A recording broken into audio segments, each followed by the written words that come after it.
Lena had always been a cat lover.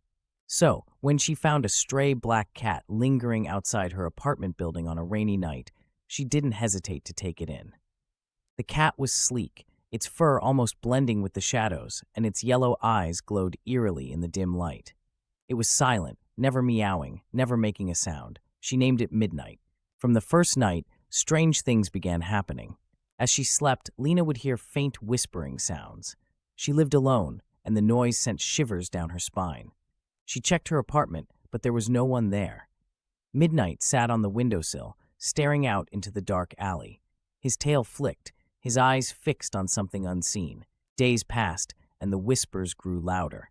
They weren't words she could understand, just low, eerie murmurs that filled the room whenever the lights were off.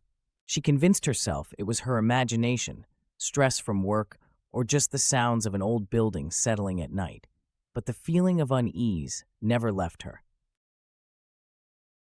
One night, Lena woke up unable to move. Sleep paralysis wasn't new to her, but this time, something felt different. She felt a heavy weight on her chest. With immense effort, she turned her eyes downward and saw Midnight sitting there, staring at her. His mouth was slightly open, but instead of a meow, the whispering filled her ears, louder than ever. It surrounded her, voices overlapping, speaking in a language she didn't recognize. She tried to scream, but nothing came out. The shadows in the corners of her room seemed to shift, moving closer, writhing like they were alive. Midnight's eyes gleamed, and for the first time, she saw his mouth stretch unnaturally wide, revealing rows of sharp, needle-like teeth.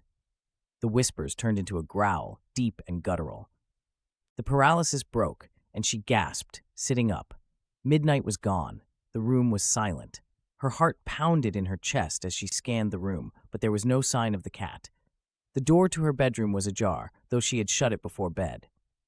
Determined to put an end to the unease, Lena decided to return Midnight to where she found him. The next morning, she carried him back to the alley, setting him down gently. Midnight simply stared at her. His tail flicked once. She turned to leave, but an eerie chill ran down her spine. Something told her to look back. Midnight was gone. That night, she locked all her doors and windows, trying to convince herself it was over. But at exactly 3 a.m., the whispers returned, louder than ever, as if they were inside her head. The shadows on the walls twisted unnaturally, stretching toward her bed.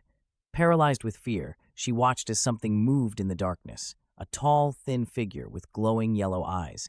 Its mouth stretched open, whispering, hissing, calling her name. She shut her eyes, pulling the covers over her head, whispering prayers she barely remembered. The air grew colder, and the whispers turned into laughter, deep, cruel laughter. Then, silence. Morning came, and everything seemed normal, but Lena never felt safe again. The shadows in her room seemed darker, lingering longer.